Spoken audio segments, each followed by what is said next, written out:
Her father gave her to the Dragon Emperor to bear an heir. He doesn't know she's infertile. The letter arrived between the soup and the second course. Mei Lian did not drop her spoon. She did not push back her chair or raise her voice or do any of the things a person might reasonably do upon learning, over dinner, that her father had traded her to the most powerful man in the empire. She set her spoon down on the side of her bowl, carefully, the way she had been taught, and she looked at her father across the lacquered table, and she waited for him to finish speaking.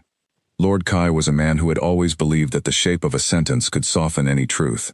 He said words like arrangement and opportunity and great honor. He said the emperor had been very specific in his request. He said the match could not have been better timed.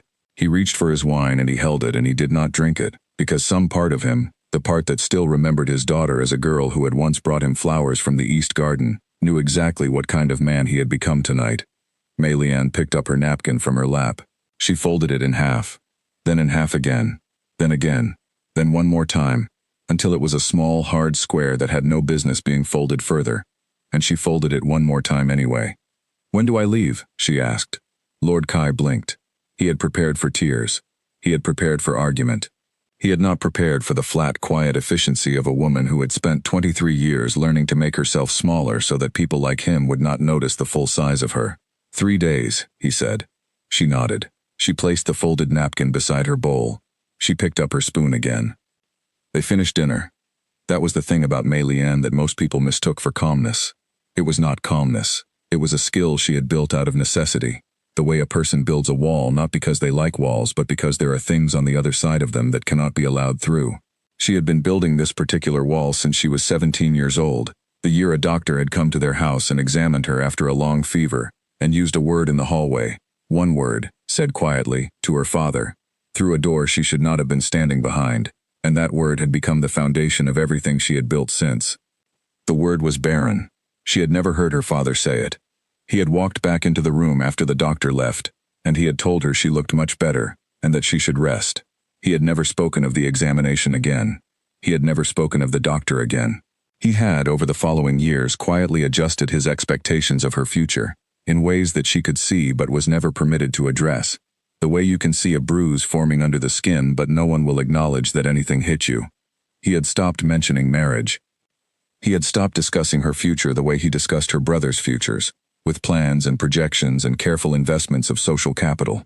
He had begun to treat her instead as a component of his household, useful, present, reliable, but not the kind of useful that required planning, not the kind of useful that went anywhere important. Until the Dragon Emperor needed an heir.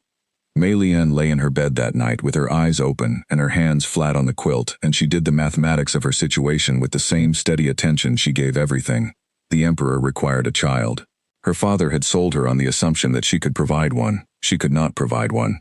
This was a fact as fixed and immovable as the scar tissue the doctor had found 6 years ago, as fixed as the word in the hallway, as fixed as the folded napkin she had left on the dinner table downstairs. 3 days. She had 3 days to figure out how a woman with no power, no allies, and a secret that could get her killed, navigated her way into the most heavily watched court in the empire, without anyone discovering what she was hiding. She stared at the ceiling. She was not afraid. Or rather, she was afraid in the specific way she was always afraid, precisely, quietly, in a room no one else could enter. The fear did not change anything. It never had. She had been afraid the day her father stopped mentioning marriage, and she had continued to eat her meals and tend the garden and read her books. She had been afraid every time a man had come calling for one of her younger cousins, and she had watched from the hall, knowing no one would come calling for her. She had been afraid for 6 years, and she had continued, every single day, to be exactly the person she needed to be in the room she was standing in. She could continue a little longer. She rose before the sun came up and she went to the East Garden, her garden, the one she had planted herself when she was 14 and maintained with a care that bordered on devotion, and she walked the paths for the last time. She had made these paths herself, choosing each stone, placing each one in the dirt with her own hands. 47 stones from the gate to the bamboo at the far end. She knew the count because she had counted them when she laid them, and she had kept counting them ever since, on mornings when she needed the comfort of something she had made herself, something that stayed where she put it. 47 was not a lucky number. She had always known this. She had counted them anyway. She knelt at the bamboo and pressed one hand flat against the earth, and she gave herself exactly 60 seconds to feel everything she was going to feel. She set a mental clock and she felt it all. The grief, the fear, the anger at her father that she had never once been allowed to express directly, the loneliness that had been her most constant companion since she was 17, and the world had quietly reclassified her future. She felt it precisely, and she gave it 60 seconds. And when the 60 seconds were done, she stood up and she went inside to pack. She packed simply. Clothes appropriate to a position she did not want. A small collection of the books she loved most. The tools she used for drawing the garden layouts she designed in her free hours. Paper, pencils, a small ruler. She did not pack anything that would make her father feel the weight of what he had done, because she understood by now that he was not capable of feeling it, and she was done trying to make him. The morning she left, he stood at the gate of their estate and he held her hands in both of his, and he told her that she was going to be fine, that the emperor was a fair man, that the palace was very beautiful, that she would have everything she ever wanted. She looked at him. She looked at him the way you look at a man who has been talking for 30 years without once asking a question. Yes, she said, I am sure I will. She got into the carriage. The road to the capital took 2 full days, and Mei-Lian spent most of it looking out the small window at the countryside moving past. The other woman in the carriage, a court attendant sent to escort her named Clara, young and nervous and so freshly appointed that her uniform still had the crease lines from the box, tried twice to start a conversation, and received polite but complete answers both times.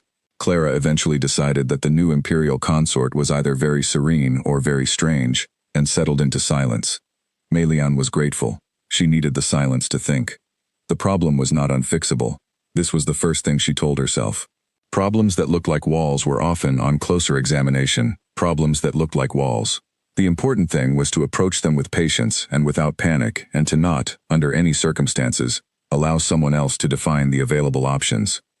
She had time, not unlimited time, but time. An imperial physician would need to examine her. This was standard procedure for any woman entering the court in her position, but she could delay that first appointment. She could cite the journey. She could cite fatigue. She could smile the right way and ask intelligent questions about medicinal herbs and give the impression of a woman who valued her health and was simply particular about timing. Physicians, in her experience, responded well to women who knew enough about medicine to speak their language without appearing to challenge their authority. It made them feel respected rather than scrutinized. She had 3 months, perhaps, possibly 4 if she was careful. She did not know what she was going to do with 4 months, but 4 months was better than 3 days, and 3 days was better than nothing, and she had made extraordinary things out of nothing before. The capital came into view on the afternoon of the second day, not gradually, the way some cities appeared on the horizon, a slow gathering of shapes that resolved into streets and buildings as you drew closer, but all at once, as if the city had been waiting just beyond a hill, and had decided to step out when it heard the carriage. The outer walls were tall and dark, a deep gray stone that looked as though it had been placed there not by human hands but by the land itself, as though the earth had grown it over centuries. The inner gates were silver, or something that looked enough like silver that the distinction was irrelevant to everyone who had to walk through them. Clara sat up straight the moment the carriage entered the city, her hands folded in her lap, her eyes forward, performing the correct version of herself for whoever might be watching. Mei-Lian looked out the window and counted the guards at the first checkpoint. 8. At the second checkpoint, 12. At the inner gate. She stopped counting because the number was enough to understand that leaving without permission was not going to be a matter of walking out. She filed that information away without expression. The palace was, as her father had said, very beautiful. It was also very large, very full of people who watched one another at all times, and very quiet, in the way that places are quiet when everyone inside them is listening. Mei-Lian felt the quality of the silence the moment the carriage stopped in the main courtyard, before the doors were even opened for her. She recognized it. She had grown up with a version of it.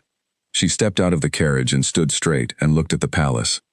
A senior attendant named George, a small, efficient man with careful eyes and a record-keeping posture, was waiting for her with a short bow and a shorter welcome. He told her the emperor would receive her that evening. He told her she had been given the East Wing apartments. He told her she would have a personal staff of 4 and that he himself would be her primary point of contact for the first month of her residency. He used the word residency the way a locked door uses a key. She thanked him. She followed him through the first gate, and the second, and the third, and she noted the positions of the guards, and the angles of the windows, and the places where the lanterns left shadow, not because she was planning anything specific, not yet, but because she was a woman who had spent 23 years preparing for outcomes that no one had warned her about, and that habit did not stop simply because the courtyard changed. Her apartments were in the east wing, which was, she discovered with a feeling she refused to call irony, facing a garden. It was not her garden. It was nothing like her garden. It was a large, formal space, all clean lines and expensive plantings arranged by someone with a very strong opinion about where chrysanthemums belonged. It was the kind of garden that had been designed to impress rather than to comfort, the kind that looked beautiful in a painting, and spoke nothing to the person standing in it. She went to the window and looked at it anyway. One of her new attendants, a quiet girl named Nora who had the demeanor of someone who had survived the palace by staying below the level of people's notice, brought her tea and said nothing, which Mei-Lian appreciated more than she could have explained. She drank her tea by the window and looked at the garden, and she counted the chrysanthemum bushes. 17. Also not a lucky number. She set down her cup. The emperor received her that evening in a room that was large enough to function as its own declaration. The ceilings were high. The silence in it was the same careful, watched silence she had noticed in the courtyard. A man she did not recognize stood to the left of the main door. No uniform, no visible weapon, but positioned the way people are positioned when they are meant to observe, not participate. Emperor Zhen Wei was already in the room when she entered. She had expected him to be seated. He was standing at the far wall, looking at a map, and he turned when she entered with the unhurried certainty of a man who had never once in his life needed to rush because everything would wait for him. He was not what she had expected. She had expected impressive in the way that powerful men are impressive when they have spent their entire lives being surrounded by people who confirm to them that they are impressive. She had expected something performed and deliberate and slightly too aware of its own effect. He was none of those things. He was simply present, the way a room is present, solid and sure of its dimensions, not trying to be anything other than what it was. He looked at her with dark, level eyes and he said, "Lady Kai." "Your Majesty," she said. There was a beat of silence in which both of them conducted very rapid and very private assessments of each other. Then he gestured toward the chairs by the window and he asked whether the journey had been comfortable, and the conversation that followed was the most courteous and entirely disconnected exchange she had ever had with another human being. He spoke. She answered. She spoke. He listened. He spoke again. She answered again. The words were polished and appropriate and hollow as ceremonial bowls that had never held anything, and were never meant to. She understood. She was not brought here to be known. She was brought here to fulfill a function, and both of them were aware of it, and both of them were too experienced with managing impossible situations to make the evening more uncomfortable than it needed to be. He thanked her for coming. She said it was an honor. He said his senior attendant would go over the schedule with her in the morning. She said she looked forward to it. She did not look forward to it. She walked back to the east wing with George 6 steps behind her, and she went to the window and she looked at the garden in the dark and she thought, 17 chrysanthemum bushes, not lucky, still there, still hers to count. She took a breath and let it out slowly.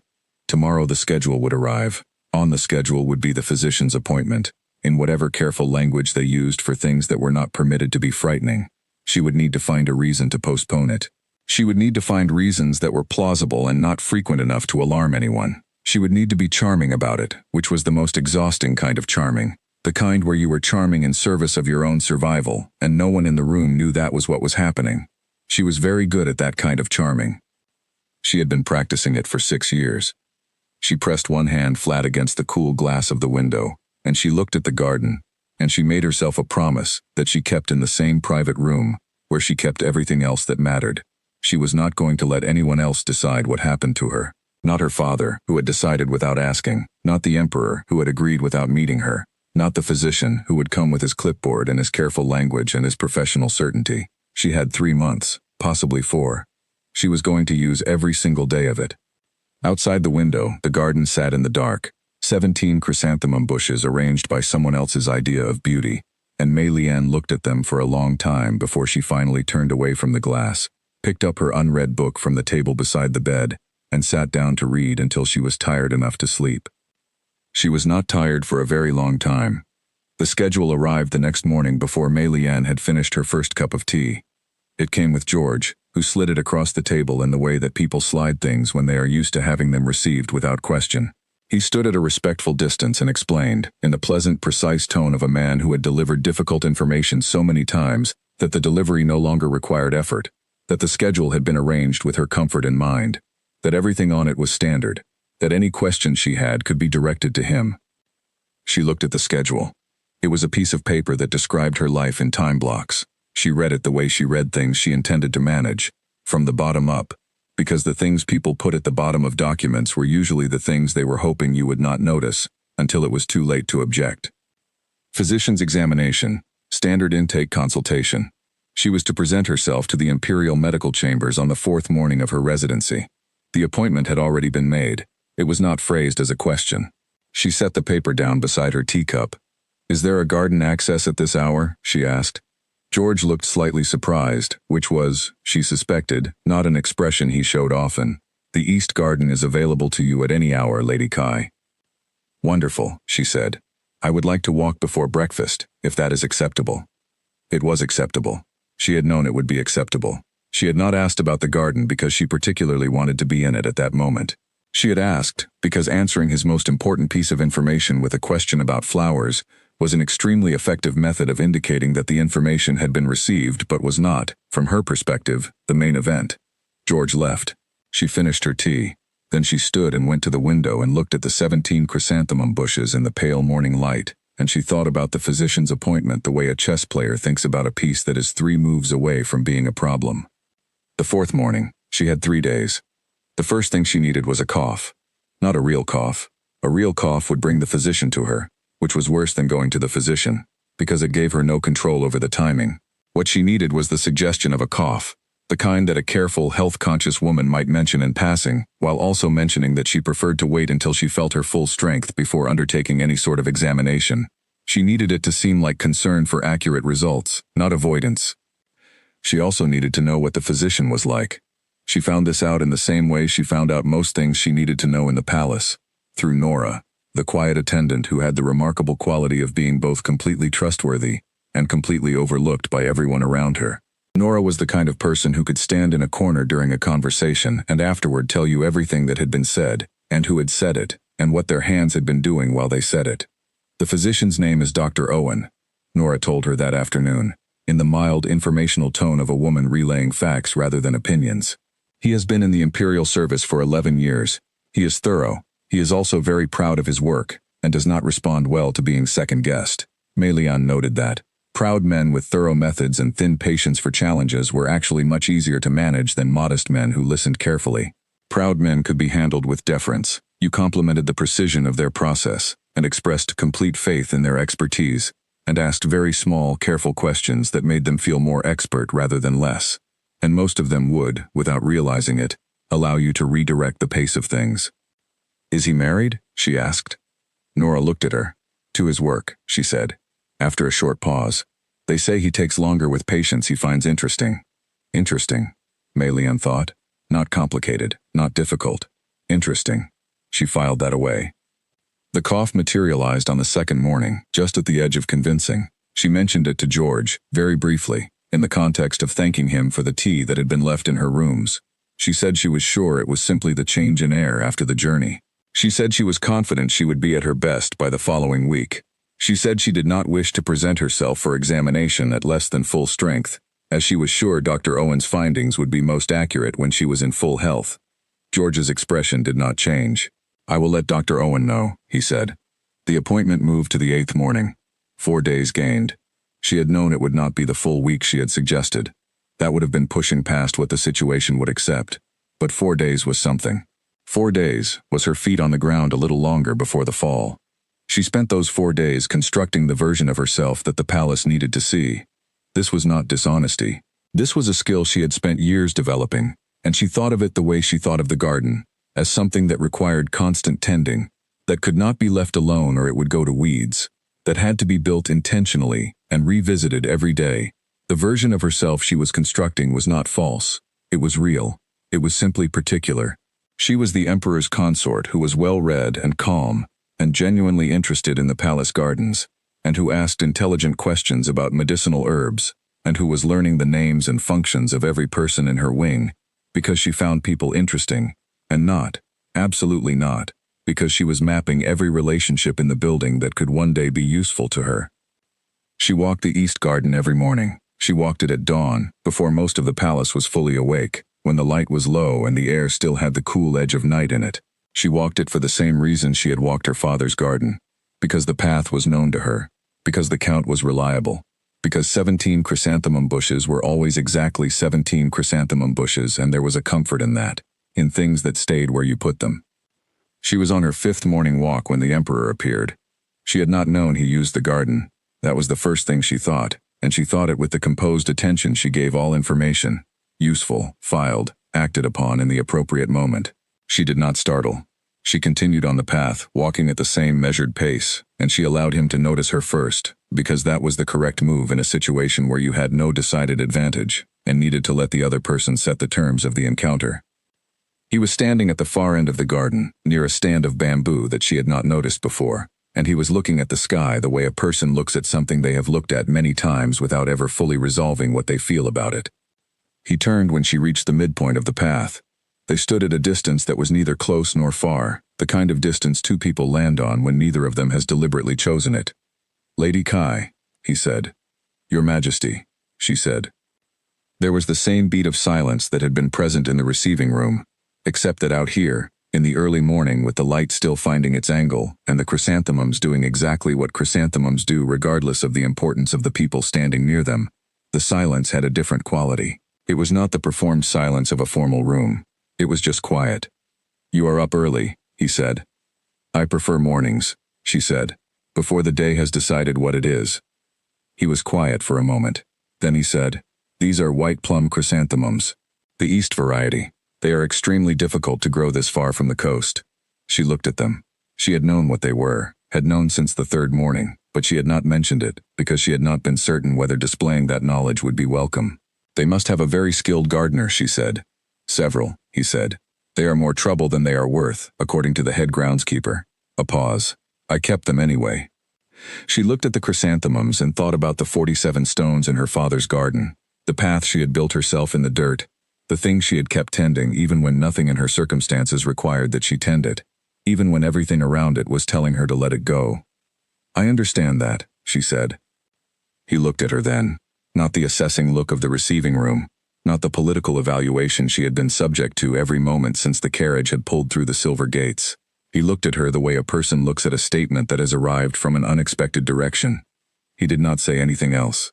Neither did she. They stood at the far end of the garden in the early morning, and the chrysanthemums did not move, and the bamboo made a small, dry sound in the wind, and then the Emperor gave her a very slight nod, the nod of a man who has noted something but is not yet ready to name it, and he turned and walked back toward the main wing. Mei Lian stood alone in the garden for a moment. She looked at the chrysanthemums, then she looked at the bamboo, then she looked at the path back to the East Wing apartments. She walked it slowly, and she did not count her steps, and she told herself this was simply because she already knew how long it was, and counting it again would tell her nothing new. She did not entirely believe herself. The 8th morning came. The imperial medical chambers were on the north side of the palace, in a wing that was quieter than the rest. The quiet of rooms where things were assessed and decided and recorded. She walked there with Nora 2 steps behind her, and she wore the most composed expression in her considerable inventory, and she held her hands together in front of her in the way that communicated patience and not, absolutely not, the specific internal sensation of a person walking toward a thing that might end everything. Dr. Owen was exactly as Nora had described. He was a tall man, spare and efficient, with hands that moved in small, purposeful arcs as he spoke. His chambers were extremely orderly, and the orderliness was the kind that told you something about its owner. Not the orderliness of anxiety, but the orderliness of a man who believed precision was a form of respect. He greeted her formally and gestured for her to sit, and she sat, and he asked her a set of standard opening questions, and she answered them with the warm, slightly engaged attention of a woman who found the process genuinely interesting, which she did, because she found most processes interesting when her survival depended on understanding them. When he came to the question of her general health history, she answered it the way she had prepared to answer it, honestly, selectively. She mentioned the childhood fever, because it was in her family's medical records and omitting it would look like concealment, but she mentioned it only in the context of a full recovery. She used the word recovery with the confidence of someone who believed it completely. Dr. Owen made notes in small, precise handwriting. "And no significant complications following?" he asked. "None that affected my daily life," she said, which was true in every way that daily life could be measured. He nodded and made another note and moved to the next section of his intake questionnaire, and Mei Lian sat in the ordered quiet of his chambers and breathed evenly, and watched his pen move across the paper and thought, not today. Today was intake. Today was questions and history and the polite preliminary clearing of ground before the actual examination, which would come at the follow-up, which she had already noted was scheduled for 2 weeks hence, which was 2 more weeks that she had managed to place between herself and the thing she could not let him find yet. Not yet.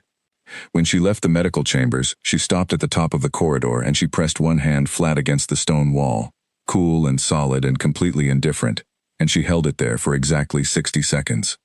Then she went back to the garden. 17 chrysanthemums, all there, all exactly where she had left them. She bent down and touched the soil at the base of one of the plants, testing the moisture the way her father's gardener had taught her when she was a girl. It was slightly dry. She would ask Nora to have someone water them that afternoon. She stood back up. 2 weeks. She walked back to the east wing with her hands at her sides and her face composed and her mind already moving 3 steps ahead, the way it always moved, had always moved, since the night she had stood behind a door and heard one word, and understood that if she was going to survive the life that word had made for her, she was going to have to learn to think further ahead than everyone else in any room she was ever in. She was getting very good at it. She just needed it to be enough. The follow-up appointment arrived before Meleon was ready for it, which was a thing she had prepared for, which was the only thing that made it bearable. She had spent the 2 weeks building what she thought of as altitude, the careful accumulation of goodwill and impression that made people less likely to press you on things that made you uncomfortable. She had done this in the small, unremarkable ways that were the most effective, asking George about his years of service and listening to the answer with genuine attention, learning the names of the kitchen staff who sent up her morning tea, spending enough time in the palace library that the librarian, a serious older woman named Frances who had the careful energy of a person who did not give her approval easily, had begun to greet her as if she were a regular rather than an obligation. She had also spent those 2 weeks studying medicinal herb cultivation, with the focused intensity of someone who had found a passionate new hobby, which was useful both because it gave her things to say to Dr. Owen, and because it gave her something to do with her hands when her mind was too full to rest. She knew, going into the follow-up, that she could not delay it again. 2 postponements would produce a pattern. Patterns attracted attention. She had to go, which meant she needed something else, not a way to stop the examination, but a way to manage what came after it, when Dr. Owen wrote down what he found and decided what to do with what he had written.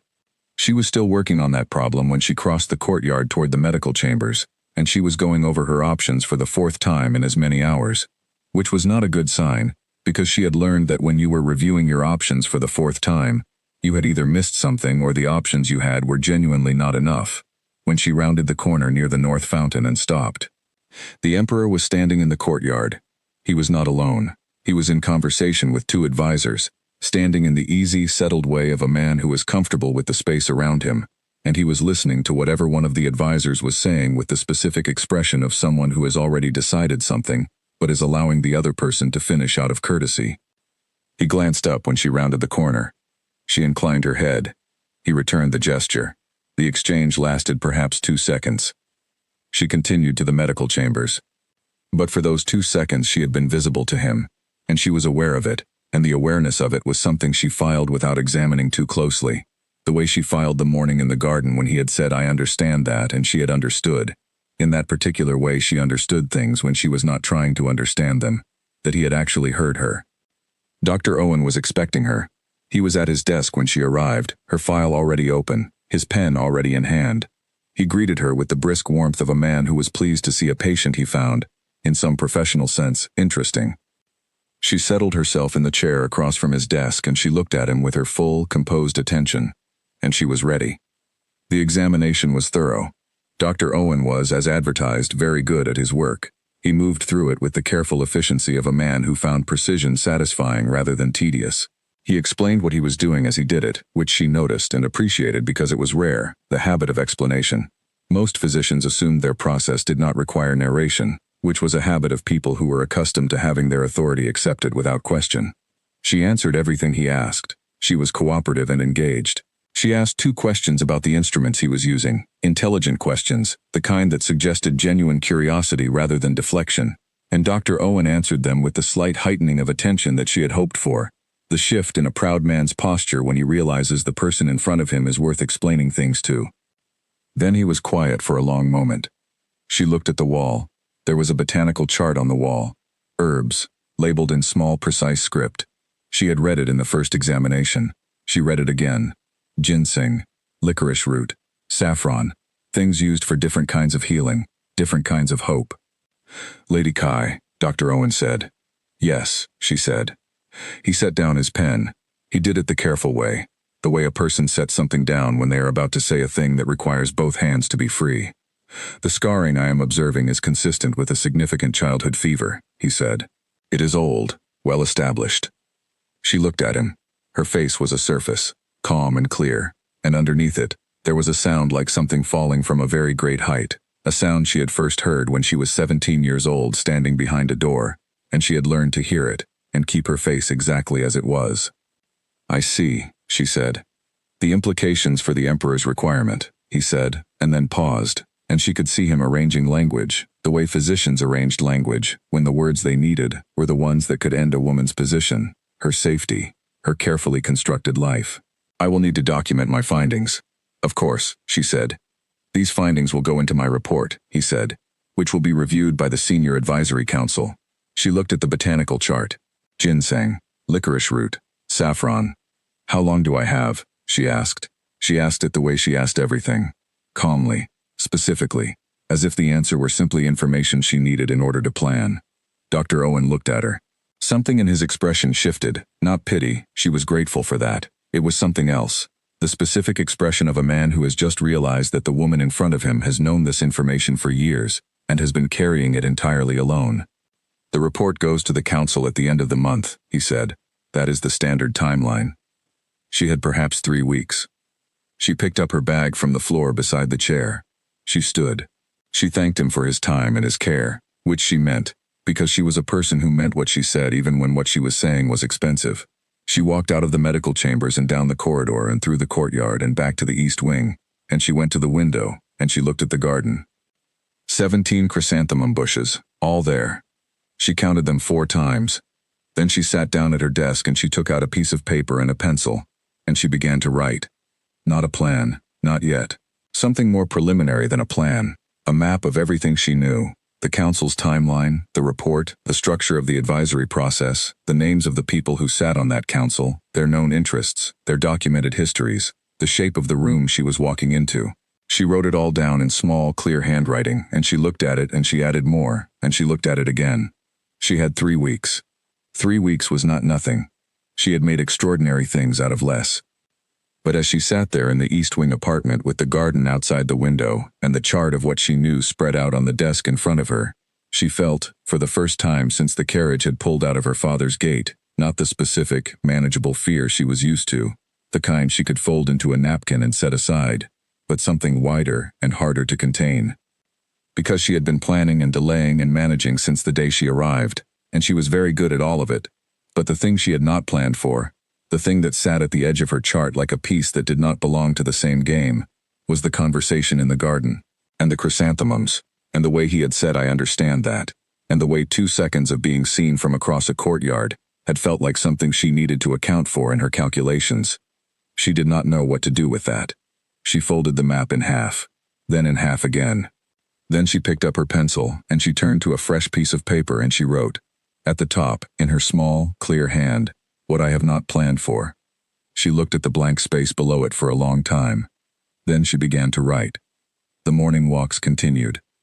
Mei Lian was not entirely sure when she had stopped going to the garden because the routine was useful, and started going because the dawn light through the bamboo was exactly the same quality of light she remembered from the garden she had built herself, the one she had left behind with 47 carefully placed stones and 6 years of early mornings.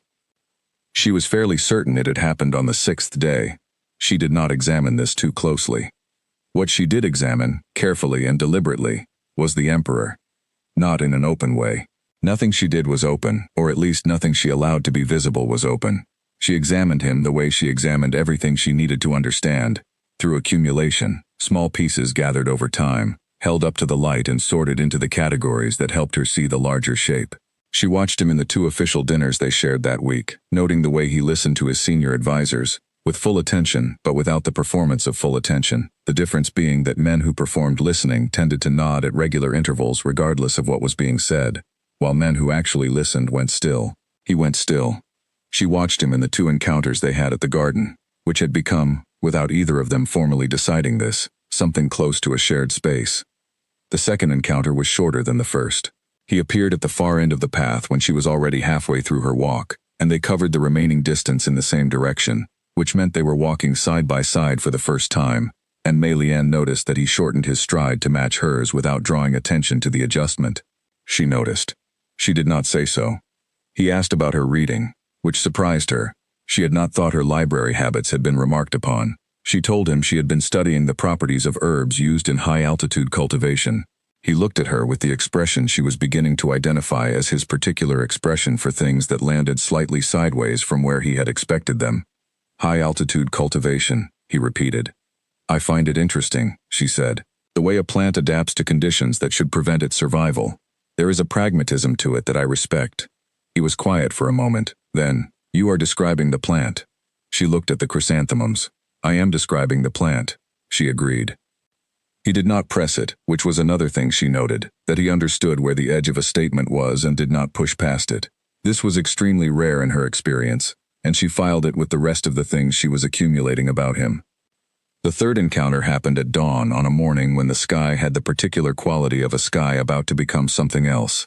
That charged, still quality before weather arrived, when the air had a weight to it, and the light was doing something complicated on the horizon. She was at the bamboo end of the garden, her hand against one of the stalks the way she sometimes put her hand on things that were solid when she needed to remember that solid things existed, and she heard his step on the path and she did not remove her hand. He stopped a few feet away. He did not ask about the bamboo. He said, "How are you finding the palace?" She thought about several answers, and chose the one that was both honest and incomplete in the right way. It is very full of people who are watching each other. Yes, he said. It has always been that way. Do you find it exhausting? She asked. The question came out before she had decided to ask it, which was unusual enough that she noticed it with the detached attention she reserved for things that told her something she had not already known. He looked at her. The sky behind him was doing something luminous and complicated. Some days, he said. She looked back at the bamboo. I used to have a garden, she said, at home. I built it myself. 47 stones from the gate to the end of the path. She paused. This one has better chrysanthemums. He did not say anything for a moment. Then, I am glad you are using it. She turned to look at him then, directly, in the way she rarely looked at people she needed to be careful around, and the thing she saw in his face was something she could not quite categorize, which was unusual because she was very good at categorizing what she saw in people's faces. He looked like someone who was in the process of being surprised by his own thoughts. She looked away. I should finish my walk, she said. Good morning, Your Majesty. Good morning, Lady Kai, he said. She completed the walk back to the east wing at the same measured pace, and she went inside, and she sat down at her desk where the paper with the heading, What I Have Not Planned For, was still sitting, still containing the things she had written and some she had not yet written, and she looked at it for a long time. Then she turned the paper over and went back to the chart of things she knew. Because the 3 weeks she had were almost 2 weeks now, and the report was going to go to the council, and whatever was or was not happening in the garden in the early morning was not the same problem as the report going to the council, and she needed to not confuse the two, and she could feel that she was in some danger of confusing the two, and that was something she could not permit. She sharpened her pencil. She added the name of the senior advisor, a man named Harold who had been with the emperor for 9 years and who had, from everything she could observe, the particular kind of loyalty that had a price attached to it, to the left side of her chart. She drew a line from his name to the council's review process and another line from his name to Dr. Owen's reporting timeline. She needed to know if Harold was the kind of man who gave information to the emperor before putting it in front of the council, or after, or whether he gave it to both simultaneously and allowed the political process to sort out the sequence. She needed to know this because if Harold told the emperor before the council reviewed the report, there was a possibility, small, not guaranteed but real, that she could speak to the emperor herself first, that the conversation could happen on her terms rather than the council's. She did not know yet whether that was better or worse. She thought about the bamboo garden and the way he had said some days, and the thing in his face that she had not been able to categorize, and she picked up her pencil and wrote, at the bottom of the left side of the chart, one word. Possibly. She looked at it. Then she circled it. She put down her pencil, and she went to the window, and the garden was there, 17 chrysanthemums, and the bamboo, and the stone path she had not laid but had learned, and she pressed her hand against the glass, and she thought about the plant that adapted to conditions that should prevent its survival. She had been adapting since she was 17. She was very good at it. She just had to be good at it for a little while longer. Nora knocked and entered with breakfast, and Mei Lian turned from the window and sat down at the table and poured her own tea, because she had found in the weeks she had been here that pouring her own tea was one of the very few things no one could take a position on. "Nora," she said. "Yes, my lady?" She picked up her cup. "What do you know about Harold?" Nora set down the tray with the careful attention of a woman making a decision. Then she sat down, uninvited, in the chair across the table, which she had never done before, and which told Mei Lian something important about what she was about to say. "Everything," Nora said. "What specifically would you like to know?" Mei Lian looked at her over the rim of her teacup. For the first time since she had arrived in the palace, she allowed herself a small, real smile. "Start from the beginning," she said. Harold was the kind of man who arrived at conclusions before he arrived at rooms. This was the first thing Nora told her, and it was the most useful thing, because it meant that Harold would not bring the physician's report to the Emperor as new information. He would bring it as a decision already made, with the correct language arranged around it. And he would present the decision as though it were the only logical outcome of the facts, which was how men like Harold always presented things they had already decided without consulting anyone. The decision he would have made, Nora said, was nullification of the arrangement, a polite word for sending her back. Mei Lian drank her tea and listened to Nora with the complete, focused attention she reserved for intelligence that mattered, and she built a picture in her mind of Harold as Nora described him. 9 years of service, 2 years longer than he had expected. The specific resentment of a man who believed the world owed him a position slightly higher than the one he occupied. A man who used information the way other people used money, carefully invested, expected to produce returns. "Does he tell the Emperor first, or the council first?" she asked. Nora considered this. "The council first," she said. "He prefers to enter the Emperor's presence with the council's position already formed. It makes his recommendation feel like consensus rather than opinion." Mei Lian set down her cup. That was the map. Harold would take the report to the council. The council would form a position. Harold would present the position to the Emperor as the collective conclusion of his advisory body. The Emperor, who had a habit of trusting his advisors on procedural matters, she had observed this in the 2 formal dinners, the way he deferred to process on anything that was not strategic, would likely accept the recommendation. Unless the Emperor heard something else first. She went over what she knew about him, and she added to it everything Nora could tell her, and she turned it in her mind the way she turned problems, looking at all the sides until she found the angle she had not yet examined.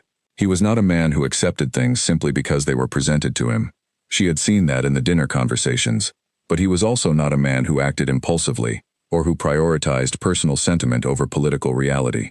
He was, from everything she could observe, a man who acted on what he believed was true, not on what was convenient, on what was true. Which meant the question was not how to prevent the council's position from reaching him. The question was what was true. And the truth, the whole truth, not the physician's report, not Harold's presentation of the physician's report as a neatly concluded case, was something only she could give him. She sat with this for 3 days. She sat with it while walking the garden and while eating her meals and while sitting in the library with Francis and reading about high-altitude cultivation, as though she did not have an extremely specific and pressing crisis developing in the administrative layers of the palace above her. She sat with it at night with the window open and the garden quiet below her, and the sound of the bamboo doing its small, dry thing in the night air. The problem with telling him the truth was simple and large. She had no idea what he would do with it. She knew, in the abstract, what a man in his position was supposed to do with it. Send her back. Cancel the arrangement. Inform her father that the terms of the agreement could not be met. These were the logical outcomes. These were what Harold would tell him were the only outcomes. But she also knew, because she had been watching him with very careful attention for several weeks, that he was not a man who moved entirely within the space of what he was supposed to do. The chrysanthemums were not there because he was supposed to keep them. She was beginning to suspect that the fact that he kept coming to the garden in the early morning, in the single hour when protocol did not require anything of either of them, was not entirely because he enjoyed chrysanthemums. She did not know what to do with that knowledge. She did not know if it changed anything.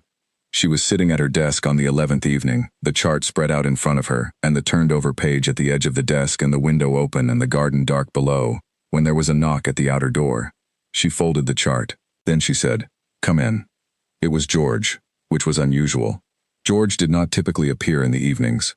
"The Emperor requests your company for a walk in the North Garden," George said, in the tone of a man relaying a request that was effectively an instruction. She looked at him. The North Garden was not the East Garden. The North Garden was the formal one, the large and impressive space she had noted on her first day as the kind of garden that looked beautiful in a painting. "Now," she said. "He is waiting," George said. She stood. She had not planned for this evening. She had been planning what she would say when she chose the moment herself, and the moment had apparently had its own ideas about timing.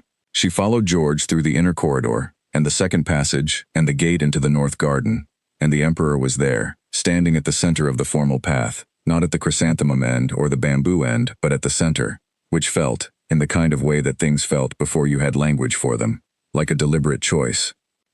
He was holding something in his hand, a folded piece of paper. She knew what it was. She had known the moment George said North Garden instead of East Garden.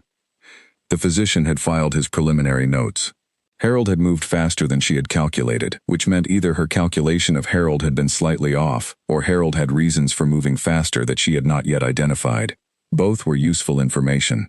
Neither was helpful to her in the next 60 seconds. She walked toward the Emperor and she stopped at an appropriate distance, and she held her hands in front of her, and she looked at the paper in his hand, and she did not speak, because the most important rule she had ever learned was that in the moment, before someone said the thing that was going to change the direction of your life, you did not fill the silence with something smaller. He looked at her. He did not unfold the paper. "I received a preliminary report from Dr. Owen this afternoon," he said. "Yes," she said. There was a pause in which he appeared to make a decision about something. "It was not complete," he said. Dr. Owen indicated that his findings required further consultation before he was prepared to file his formal assessment. He looked at her. "He suggested I speak with you directly." She looked at him. Dr. Owen had given her a door she had not known he was building. She had 3 seconds to decide whether to walk through it. She took a breath. "Your Majesty," she said, "I would like to tell you something. All of it. Not the version that will come through official channels, and not the version I have been managing since I arrived. The whole of it." He was very still. "I am listening," he said. She looked at the formal garden around them, the expensive plantings, the clean lines, the space designed to impress, and she thought, with the dry, specific clarity of a person who has just decided to stop building walls, that it was not the kind of garden she would ever have made herself. Then she began to talk. She did not cry. She had been certain she would not cry, because she had told this story to herself every day for 6 years, in the private room of her own mind, and she had never cried there. But you could not be certain until you were actually saying it aloud to another person, until the words were outside you, and moving through air, and landing somewhere other than yourself. She did not cry. She told him about the fever, which had come in the winter of her 17th year, slow and high and stubborn in the way fevers are, when they have decided to become something more serious than themselves. She told him about the doctor her father had brought in, a man she had never seen before and never seen again, who had examined her with the careful efficiency of someone who had delivered results like these before, and had learned not to linger in the room afterward. She told him about standing behind the door, which had been slightly open.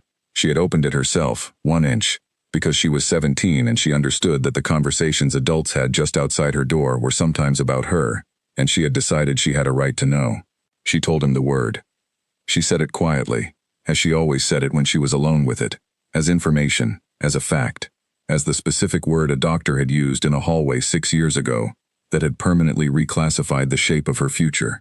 She told him how her father had walked back into the room with a smile that was entirely intact and told her to rest, how he had never spoken of it again, how he had, over the following years, quietly stopped speaking of her future in the same breath as everyone else's future, how she had understood, without being told, that she had become a different category of person in her father's calculations, and how she had lived in that category for 6 years with the steady, precise attention of a person who has decided that the category does not define them, even if every person around them believes it does.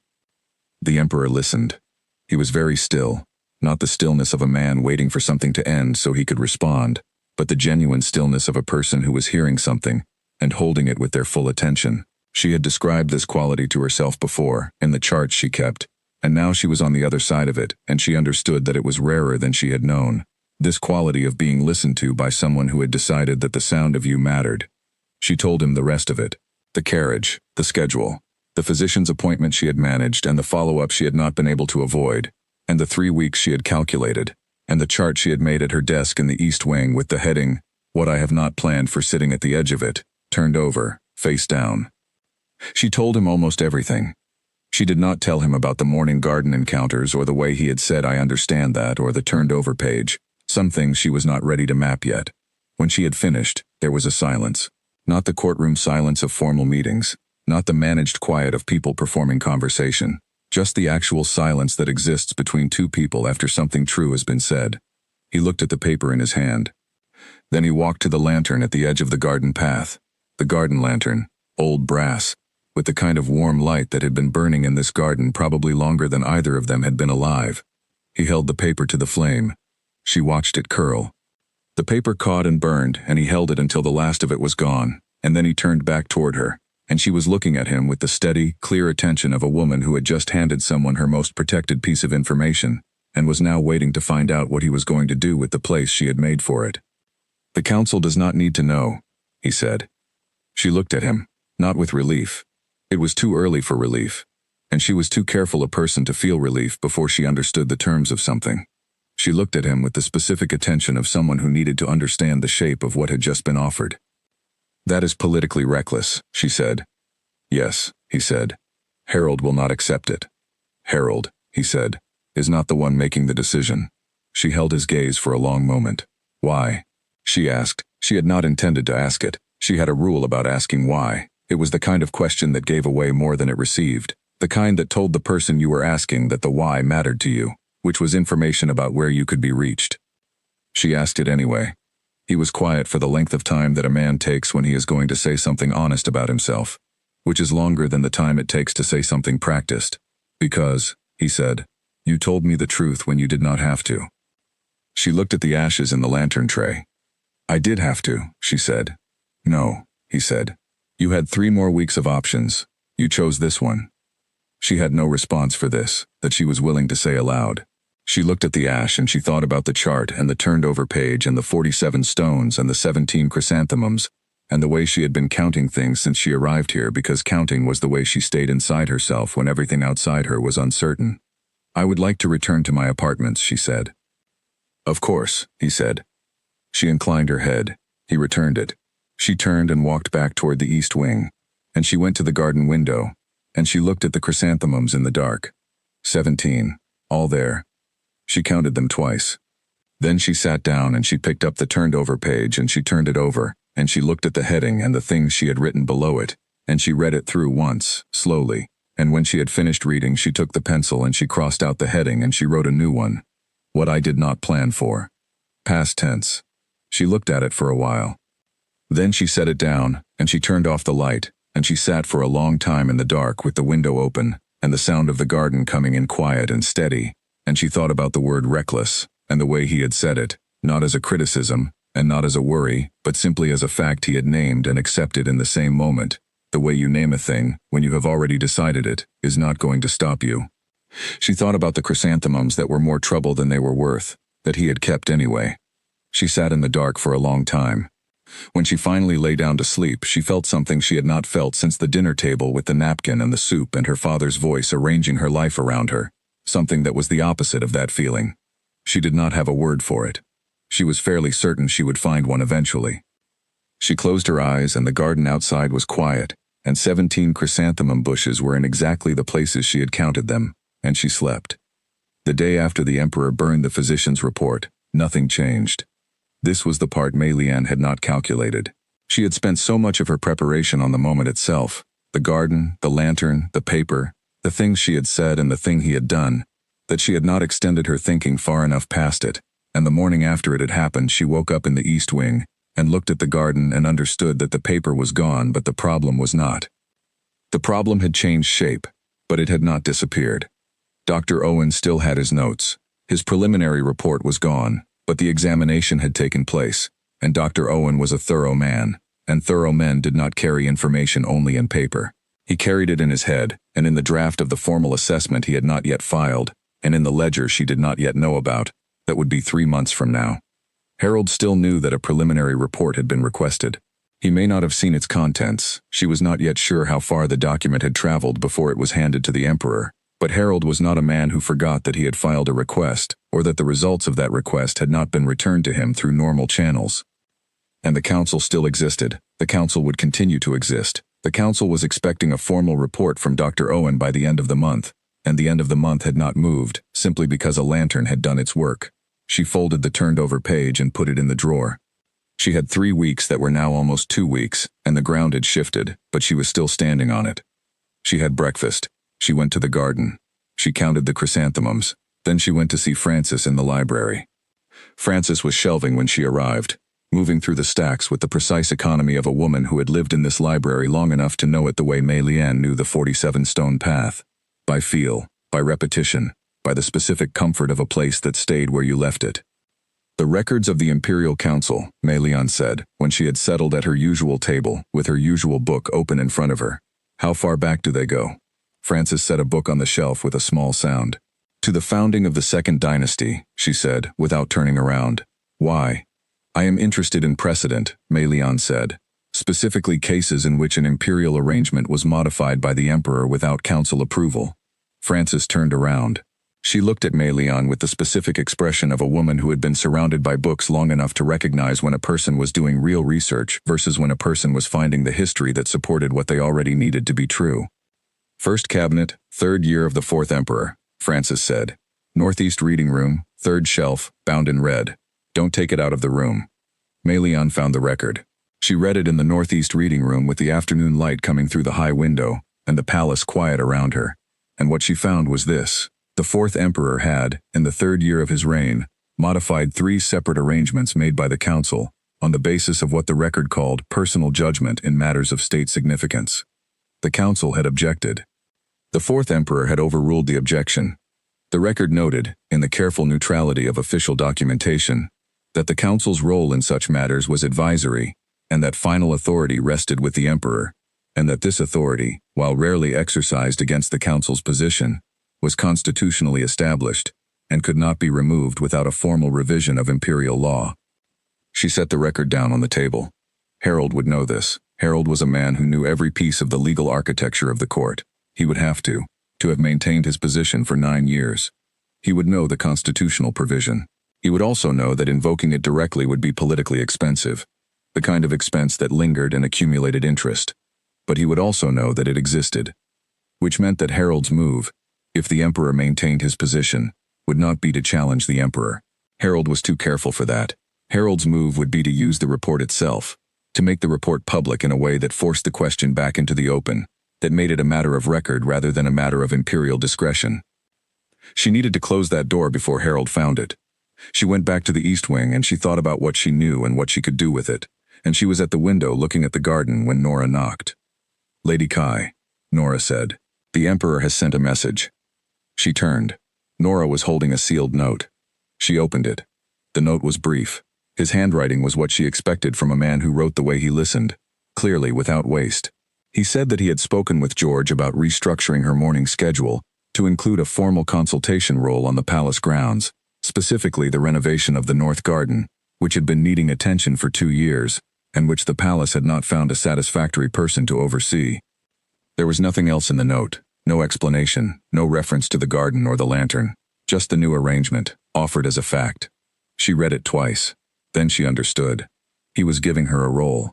A visible, legitimate, public-facing role that existed in the palace records and carried the emperor's formal endorsement, one that had nothing to do with the original arrangement, and everything to do with establishing that she was a person who belonged here on her own terms.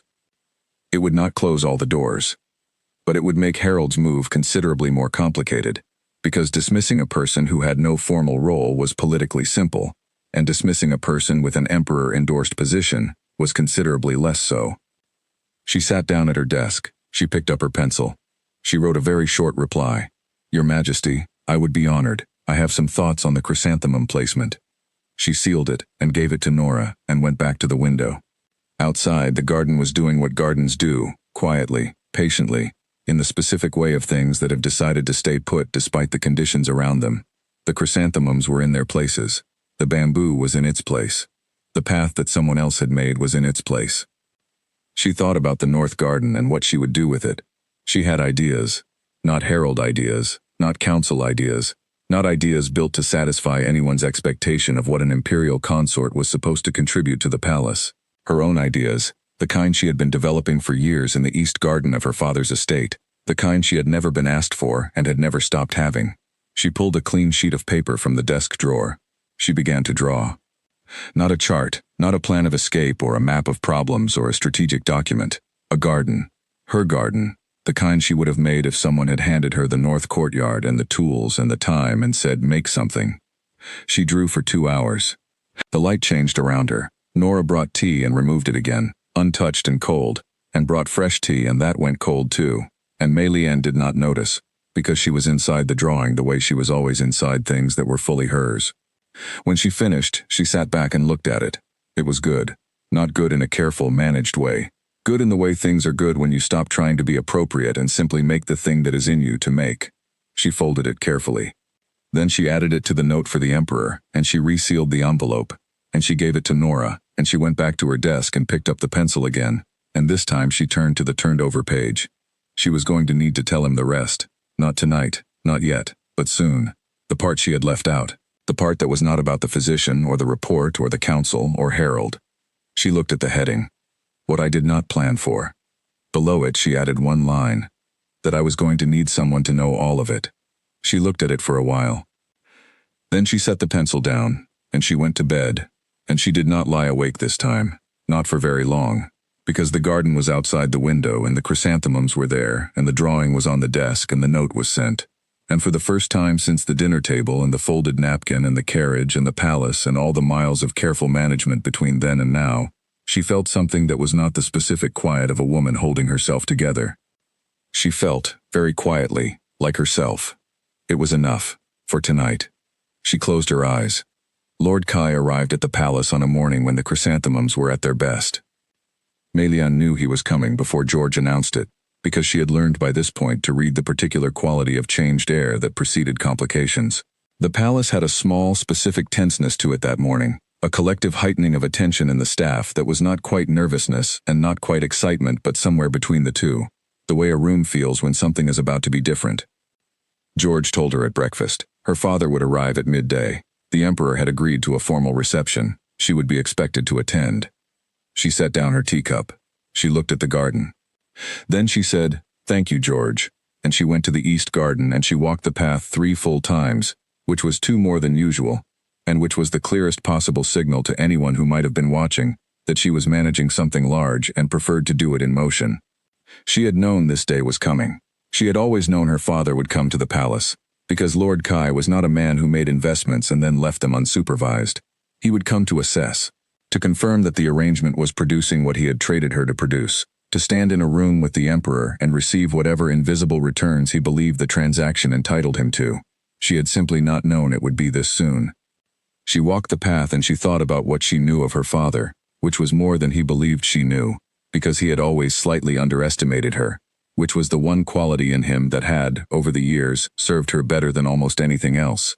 And she thought about the version of this visit that Harold might have planned for, and she thought about the version the Emperor had planned for, and she thought about her own version.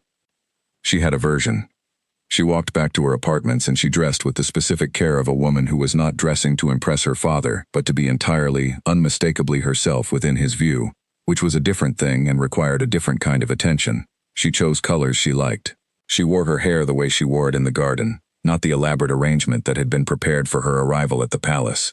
She wore the small gold pin at her collar that she had bought herself, years ago, with money she had earned from selling garden designs to 3 families in the capital, who did not know they were buying from Lord Kai's daughter, and probably would not have bought from her if they had.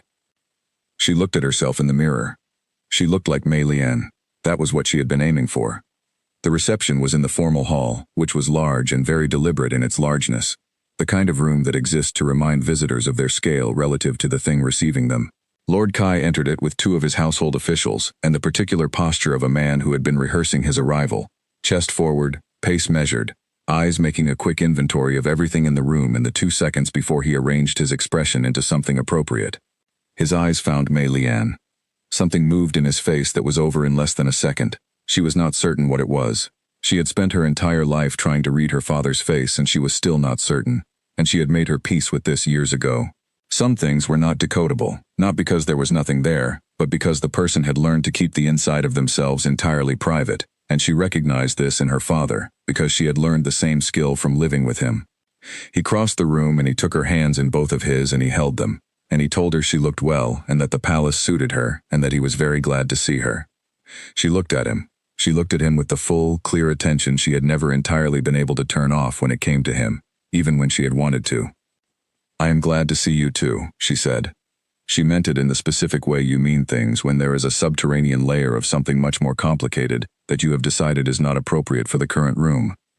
The emperor arrived 7 minutes into the reception, which she suspected was deliberate, late enough to establish that the visit was not the most important event of his day, but not so late as to be rude.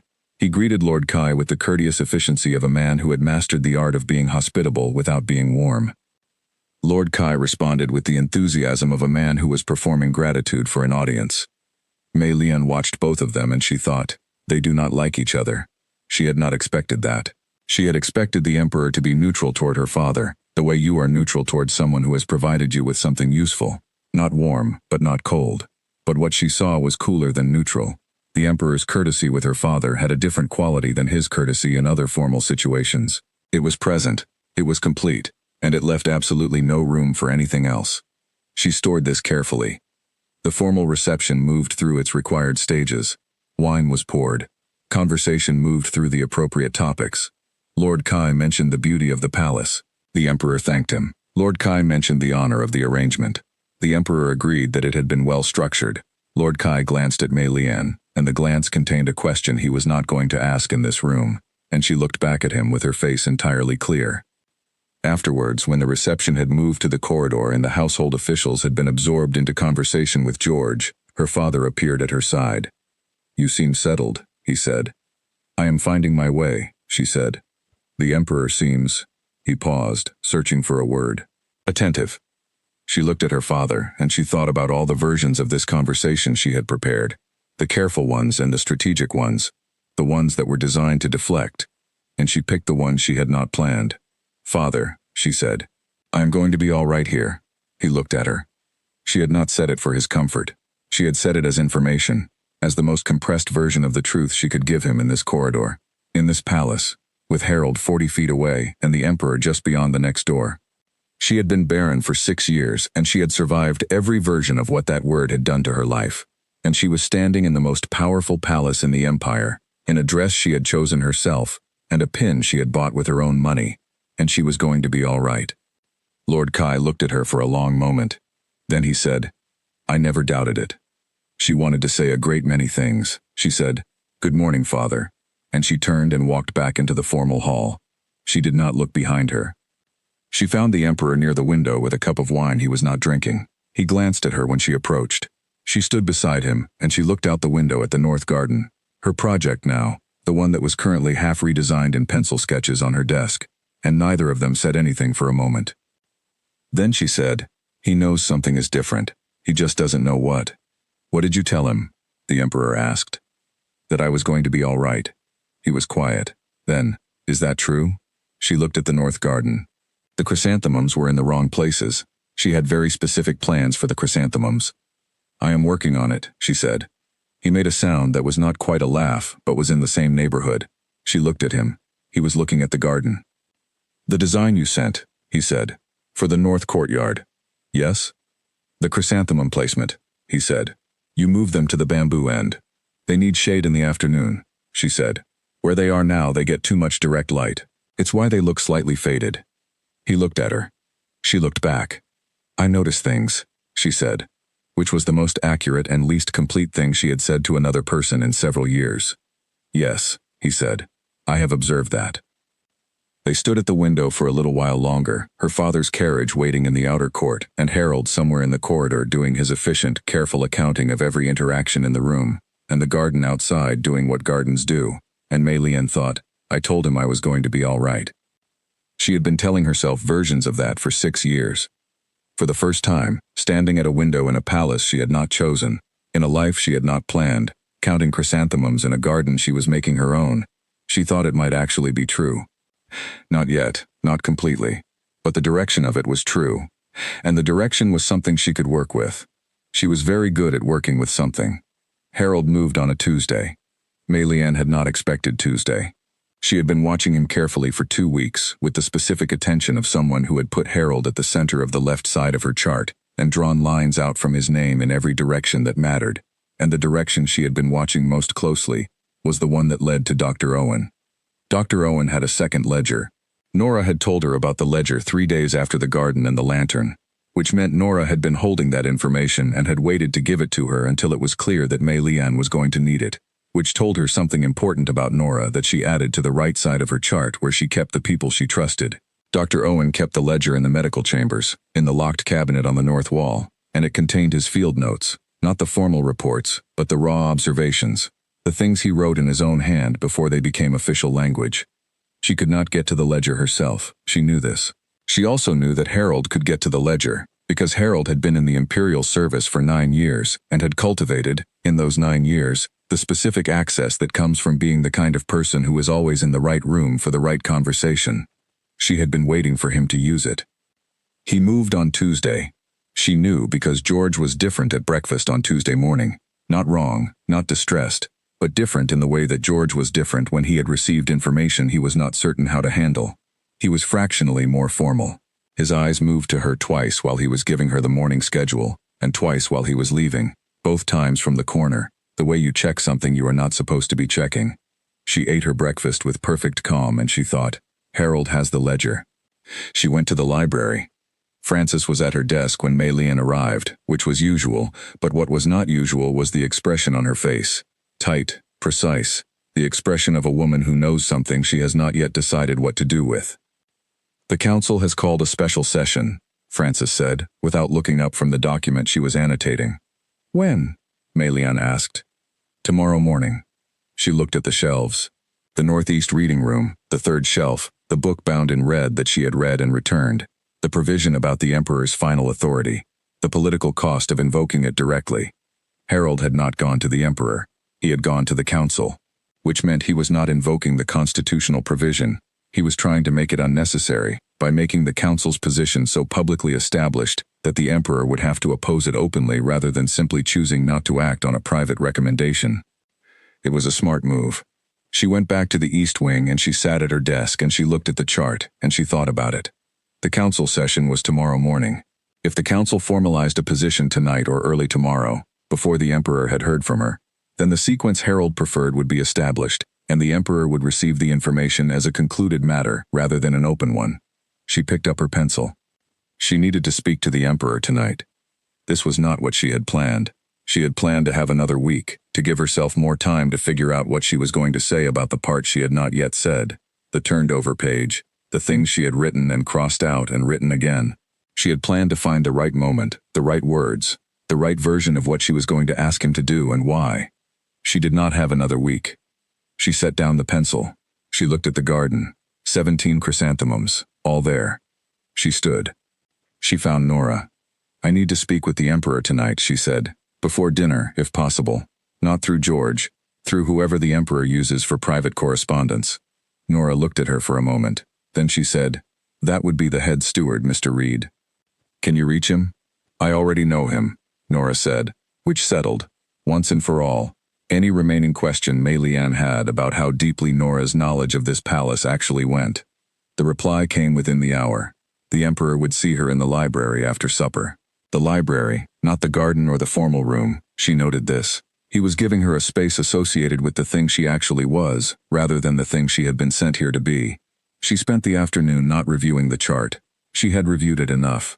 She had gone over what she knew and what she was going to say so many times that adding another pass would not improve it.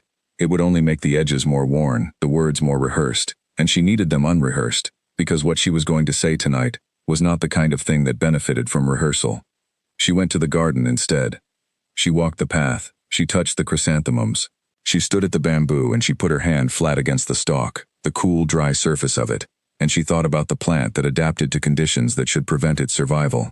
And she thought about herself at 17 behind the door, and herself in the carriage, and herself folding the napkin, and herself at the window counting chrysanthemums in the dark on the first night she had been alone in this palace. She was not the same as any of those versions. She was not finished becoming something else. She went to the library after supper. He was already there, standing at the far shelves, a book open in his hands, and he did not pretend not to have heard her enter. He turned. She looked at him. She thought about everything she had prepared and she put it down. The way you put down something you have been carrying for a long time when you finally arrive at the place you were carrying it to. The council is meeting tomorrow morning, she said. I know, he said. She looked at him. Harold has the ledger. He closed the book. He set it on the shelf. He turned fully toward her, and he looked at her with the level, still attention she had been cataloging since the beginning. The attention of a man who had decided to hear something. Then we have tonight, he said. She had not expected that word, we. She had come here to tell him what she knew and what was coming, and to give him the information he needed to make the decision she could not make for him. She had not expected him to put himself on the same side of the problem. She looked at him. Harold will call it a matter of public record, she said. He will argue that the ledger constitutes documented medical evidence and that the council has a responsibility to act on it. He will present it as procedure, not politics. Yes, the emperor said. He is very good at that. There is a constitutional provision, she said. The fourth emperor exercised it 3 times. The council objected. He overruled them. It is in the record. I know the provision, he said. If you invoke it, Harold will not be able to stop you. But it will cost you politically. He will make sure of that. Also yes, he said. She looked at him. There was something in his expression that she had not seen before, not the surprise of the garden, not the political assessment of the formal room, not the careful attention of the man who listened, something that was simply open, the specific expression of a person who has stopped managing the distance between themselves and something. Why did you keep the chrysanthemums? She asked. He was quiet for a moment. Because someone told me they were more trouble than they were worth, he said. And I thought, perhaps, but I would rather decide that for myself. She looked at him for a long time. Then she said, I can draw you a garden. Not the north courtyard renovation, a proper one. A garden that is mine from the first stone. She paused. That is the only thing I know how to give you that is fully my own. He looked at her. Not the catalog look. Not the assessment. The open one. Then draw it, he said. She picked up a book from the nearest table. Not because she needed it, but because her hands needed something to hold while she said the last thing. She held it and she looked at him and she said the thing from the turned-over page, the last line she had written. I was going to need someone to know all of it. He was still. I know all of it, he said. The library was quiet around them. Francis's careful shelves, the northeast reading room behind its closed door, the book in her hands. She set the book down. Tomorrow morning, she said, the council will meet. Yes, he said. You will need to be ready. I have been thinking about what to say since Tuesday, he said, which meant he had known since Tuesday too, which meant Harold's move had not been as hidden as Harold believed. She looked at him. What are you going to say? He held her gaze. The truth, he said, that the arrangement has changed and the council's function is advisory and not executive, and that the question of the arrangement's terms is settled and is not available for council deliberation. She thought about Harold's face when he heard this. She thought about the political cost, the slow accumulation of it, the interest it would gather. It will be expensive, she said. Most true things are, he said. She was quiet. Then she said the last thing, the one she had not written on any page. Thank you. He looked at her for a moment. Then he inclined his head, not the formal court inclination but the small, real one, the one he gave at the end of the garden mornings. She returned it. She walked back to the east wing and she went to the window and she looked at the garden and she counted 17 chrysanthemums 3 times. Tomorrow was going to be complicated. She was, improbably, not afraid. She went to bed and she slept, and when she woke in the dark before the dawn she lay still for a moment and thought about the turned-over page and what she had written at the bottom and what he had said back to it, and then she got up and she went to the garden because it was her hour in the garden, and she was not going to let Harold or the council or the morning's complications take it from her. She walked the path. The chrysanthemums were still there. The bamboo was still there. She walked all the way to the end and she stood and she put her hand flat on the ground, on the cool soil at the base of the bamboo, and she gave herself 60 seconds to feel everything she was going to feel. Then she stood. Then she went inside. She had work to do. The council met in the formal chamber on the 2nd floor of the central wing, which was a room Mei-Lian had seen from the outside but never entered. She had imagined it from the description in the records, the ones Francis had steered her toward in the library. A long table, high windows, The specific arrangement of chairs that communicated hierarchy without appearing to communicate hierarchy. She was not invited. This was as she expected. She was, however, very close. She was in the corridor outside the East Gallery, which ran along the interior wall of the formal chamber, at a level that was not quite the same as the chamber floor. It was a service passage, used by staff for carrying things that needed to move through the building without being visible in the main halls. Nora had shown it to her on the third week of her residency, matter-of-factly, as part of a casual tour of the wing that had been entirely not casual. She was not going to do anything with her proximity. She was not there to intervene.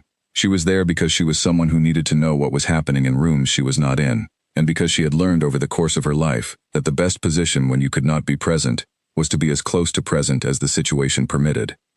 She could hear voices through the wall. Not words, not consistently, but tone and tempo. Harold's voice had a particular cadence.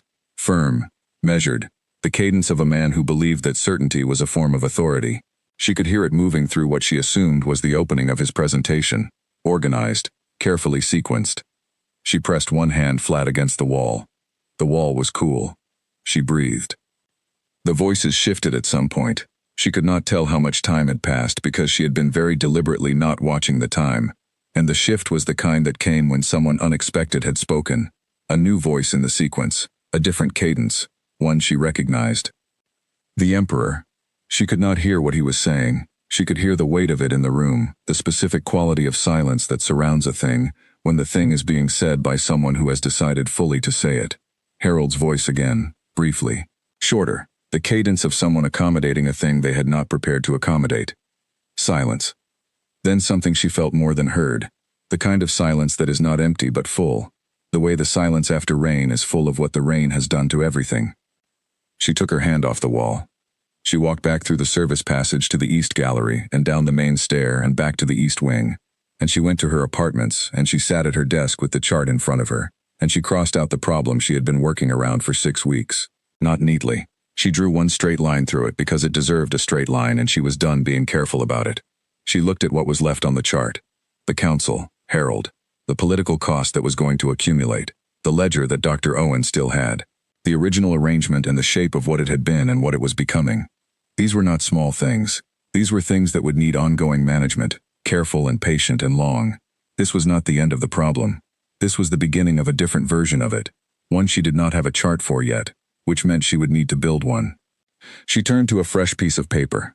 She wrote at the top, "What we are building." She held her pencil over the blank space. Nora knocked. "The council session has concluded," Nora said. "The Emperor is requesting your company in the East Garden." She looked at the blank piece of paper for one more moment. Then she capped the pencil and set it down. She walked to the East Garden at her usual pace, the one she used in the morning when the day had not yet decided what it was. The Emperor was at the chrysanthemum end of the path, not the bamboo end, and when she arrived he was looking at the plants with the expression of a man who has just walked out of something large and is giving himself a moment before he is required to be something specific again. She stood beside him. "How did it go?" she asked. Harold objected, he said. "And?" "I overruled him."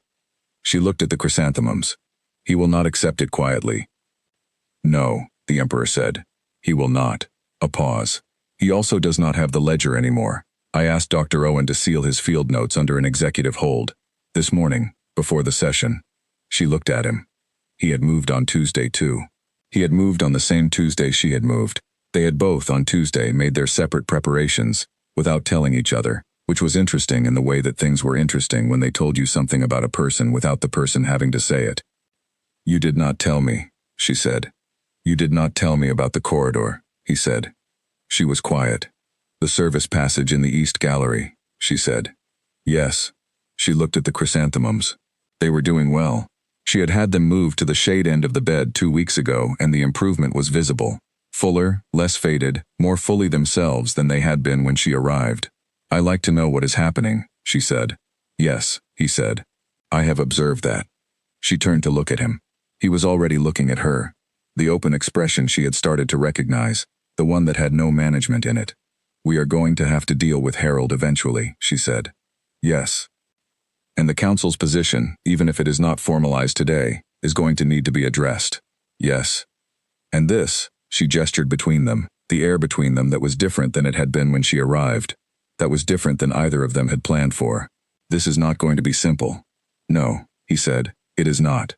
She looked at him. Does that concern you? He was quiet for a moment, the real quiet, the kind where something was being considered honestly.